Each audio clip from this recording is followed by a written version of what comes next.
Bonjour. Alors en tant que praticienne de shiatsu, de temps en temps, voire régulièrement, je peux ressentir des tensions dans les cervicales, les dorsales, les lombaires, mes poignets bien sûr, parfois les épaules, et puis potentiellement les genoux. Alors personnellement moi, mes genoux vont très bien, mais je sais que c'est une zone sensibilisée vu le travail que nous faisons. Alors, moi, ce que je peux vous proposer, c'est de venir travailler, réchauffer, activer le liquide synovial dans les articulations et puis aussi travailler la colonne vertébrale en décharge. Le problème de la colonne vertébrale, c'est qu'elle porte en permanence le poids de notre tête, du buste, du haut du buste en tout cas, surtout quand on travaille en shiatsu, on a des positions de flexion, voire de torsion. Et ainsi, les disques intervertébraux s'en trouvent parfois un peu gênés, peinés. Et ce qui est très intéressant, c'est de travailler en amont avant que les gênes, les tensions, voire les douleurs se déclarent. Pour ce faire, je vais vous proposer de vous installer sur le dos. Regardez la façon dont je m'installe d'ailleurs. Je viens placer les avant-bras dans le sol, les jambes fléchies. Et en fait, je vais comme tracter mon corps vers l'arrière. Donc les avant-bras poussent vers les pieds pour pouvoir déjà déposer toute la colonne vertébrale. Et je sens peut-être déjà les espaces que j'ai pu mettre entre chacune des vertèbres. Je m'installe confortablement, puis je respire. Et là, je sens le poids du corps qui se dépose au sol. Et après quelques instants, je vais soulever une sacro-iliaque, l'étirer très très doucement vers le talon du même côté et reposer la sacro-iliaque, faire la même chose de l'autre côté. Donc je soulève la hanche, je l'étire très légèrement vers le talon du même côté, de son côté à elle, et ainsi de suite. C'est comme si je pouvais marcher avec mes hanches au ralenti vers le fond de mon tapis. Quelquefois, je suis vraiment attentive à ce qui se passe dans mon corps, dans mes lombaires. Et je respire. Bien, puis je laisse le bassin se déposer sur le sol. Je sens son poids. Et là, peut-être que je sens que la courbure lombaire s'est légèrement étalée. Juste de manière très passive, sans avoir utilisé les muscles de mon dos ni des abdominaux.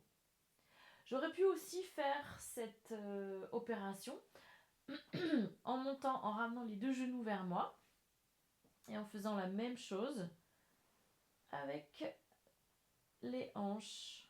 J'éloigne une hanche des côtes et je la dépose dans le sol, vers l'avant du tapis, là où étaient les pieds. Et encore.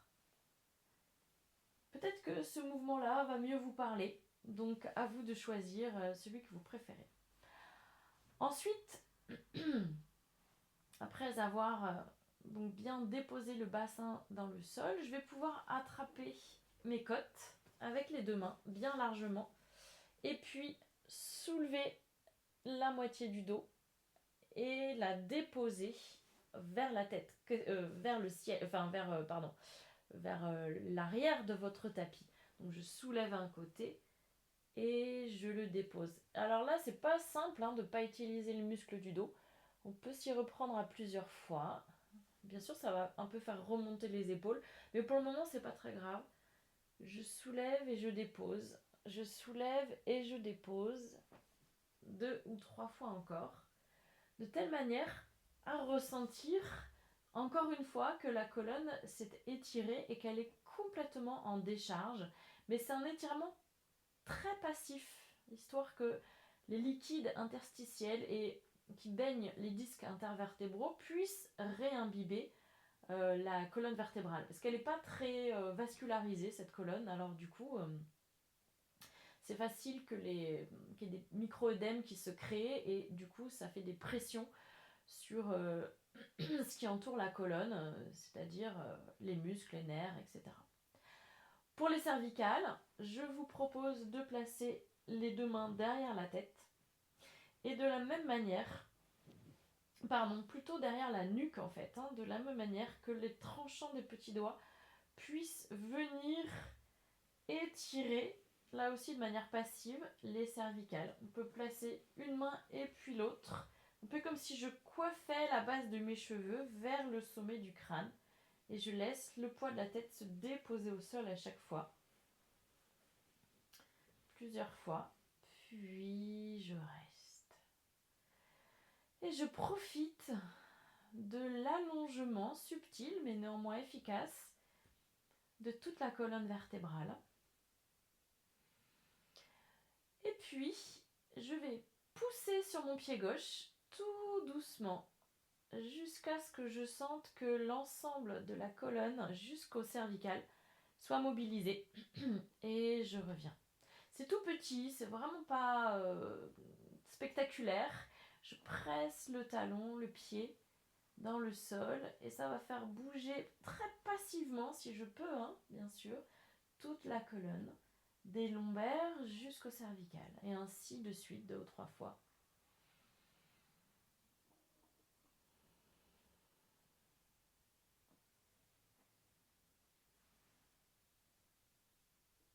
Bien sûr, les respirations amples vont aider. Et ainsi, c'est comme si je pouvais offrir un bain chaud et confortable à ma colonne vertébrale, à l'ensemble de mes disques. Et je laisse de nouveau tout le corps se déposer dans le sol. Et respirez bien.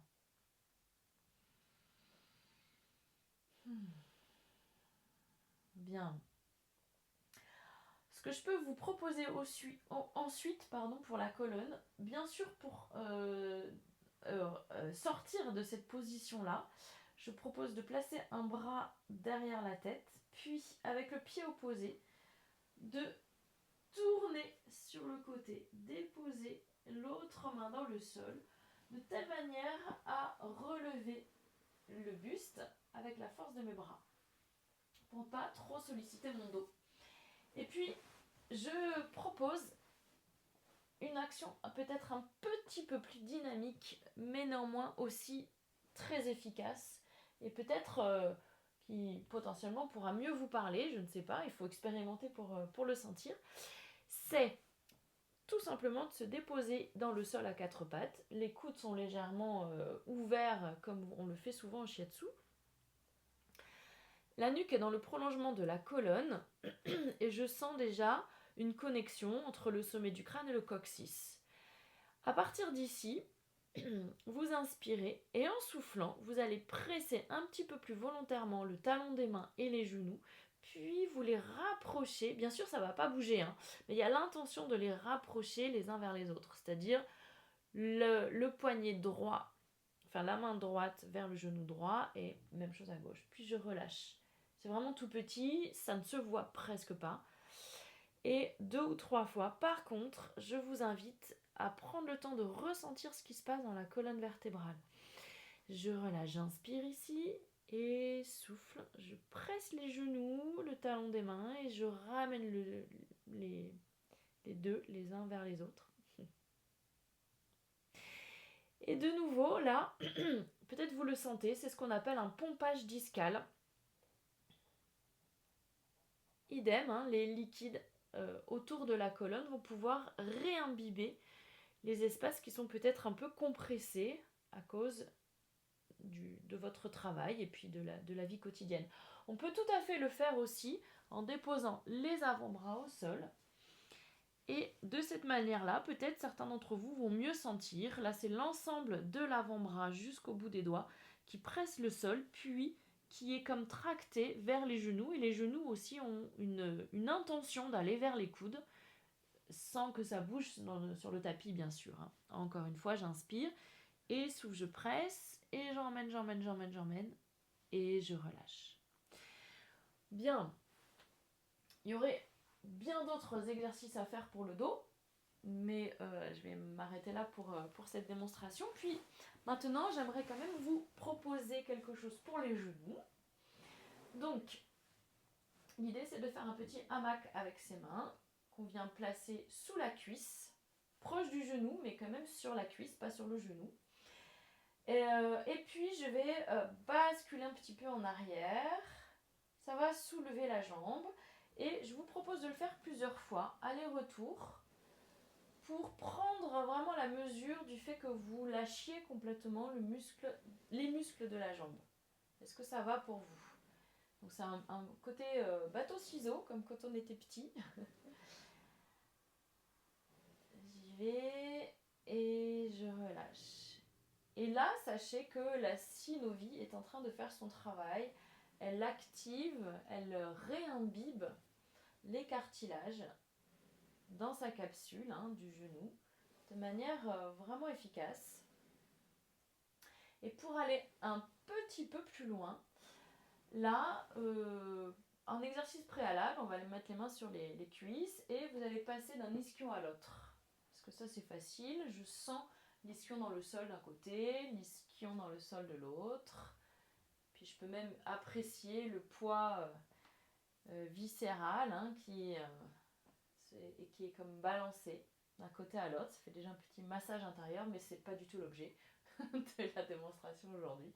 Mais bon, profitons-en, c'est agréable. Bien, donc on va utiliser ce mouvement-là de bascule d'un ischion à l'autre en soulevant la jambe. Je bascule d'un côté et très passivement, mon pied va partir sur le côté, mon genou aussi, mais ce n'est pas volontaire. Puis je passe de l'autre côté et en effet, mon pied va basculer vers l'intérieur et je vais ainsi basculer à droite et à gauche.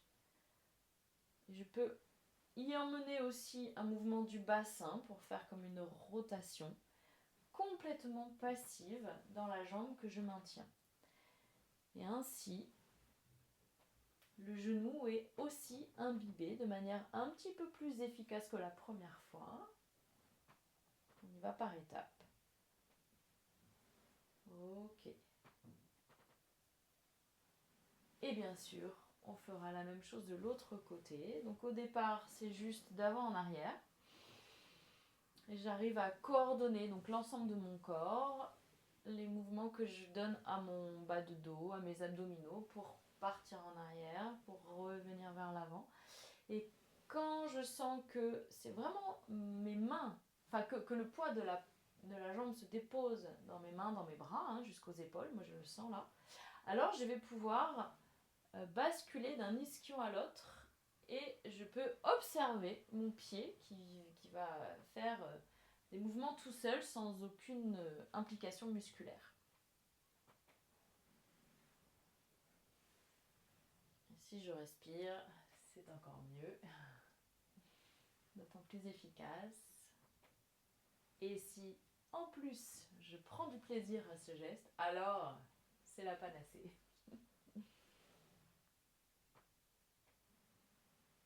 Ouais, voilà. Ok. Voilà les deux possibles, enfin ce que je vous propose pour activer la synovie des genoux. Alors bien sûr, en Do-in, on connaît parfaitement les deux étapes suivantes que je peux proposer. Par exemple pour le genou, la première étape que moi j'aimerais vous proposer, c'est d'activer la synovie de manière passive. Et c'est des mouvements de Do-in qu'on connaissait déjà, mais de savoir ce qui se passe dans l'articulation, c'est quand même d'autant plus appréciable. Et ensuite, je viens réchauffer l'articulation par l'extérieur, en frottant, en lissant. Bon, percuter un genou, c'est pas très agréable, mais enfin, vous connaissez tous ces gestes. Et puis après, par l'intérieur, et donc là, ce sont des mouvements du genou peut-être un petit peu plus actifs, et carrément, on peut tout à fait se mettre debout et avoir ce genre de mouvement-là, évidemment. Bien sûr que ça, c'est un prolongement logique de la suite des exercices. Et puis, quitte à être là et à vous proposer des petites choses pour les articulations, on sait très bien que les pouces, les mains et les poignets, bon, il y a aussi les coudes, les épaules bien sûr, mais je vais m'occuper des poignets là aujourd'hui. Ils sont très très sollicités et c'est vraiment intéressant de les choyer. Et comment je le fais? Alors je vais un peu basculer le poids du corps en arrière, histoire que mon avant-bras soit porté par mon buste. Je peux venir clipser. Donc là je m'occupe de ma main gauche. Voilà, on va le faire clairement comme ça. Donc la main gauche, le bras gauche, tout l'ensemble du bras gauche est complètement passif. Je viens attraper ma main gauche avec la main droite bien sûr. Dans l'idéal c'est que quelqu'un d'autre vous le fasse, hein. Et puis je viens faire des mobilisations. Alors ça peut être des cercles, très très doux, assez lents, respirer. Et ça peut être aussi comme des tout petits étirements en translation. Allez. Voilà. Et des mobilisations. Mais l'idée c'est bien sûr que le bras reste très passif. Ce qui n'est pas facile parce que c'est nos outils d'action, hein, les mains. Donc c'est pas évident de les lâcher complètement, mais on essaye. Voilà. Et puis pour le coude, hein, on peut le porter ici et venir le mobiliser comme on le souhaite, comme on le peut aussi. Ok. Et puis pour l'épaule, je viens attraper la main, le pouce à l'intérieur, les doigts à l'extérieur. Et est-ce que j'arrive à bien ressentir le poids de mon bras gauche, hein? Le bras droit est obligé d'être très fort là ce coup-ci. Et il porte à peu près 3 kg, 3 kg et demi, hein, le poids d'un bras, donc on y va quoi. Et comment je vais pouvoir mobiliser ce bras en essayant d'activer, d'ouvrir l'articulation de l'épaule. Alors bien sûr il y a des ouvertures que je ne vais pas pouvoir faire toute seule, mais toujours avec cet esprit que c'est la synovie qui réimbibe l'acromion. Et bien sûr, ça marche pas tout seul, hein. Il y a toute la capsule de l'épaule là qui est mobilisée, qui est sollicitée de manière très douce et passive. C'est une façon aussi de faire un auto-diagnostic de tiens, aujourd'hui, comment se sent mon épaule et comment je vais particulièrement prendre soin parce que j'ai pris le temps de l'écouter et de respecter la limite du jour pour chacune des articulations. Ouais, super. Bien sûr, on peut faire la même chose de l'autre côté. Et évidemment, de la même manière que pour les genoux, je viens réchauffer l'articulation par l'extérieur et puis de l'intérieur. Mais tout ça, vous connaissez par cœur.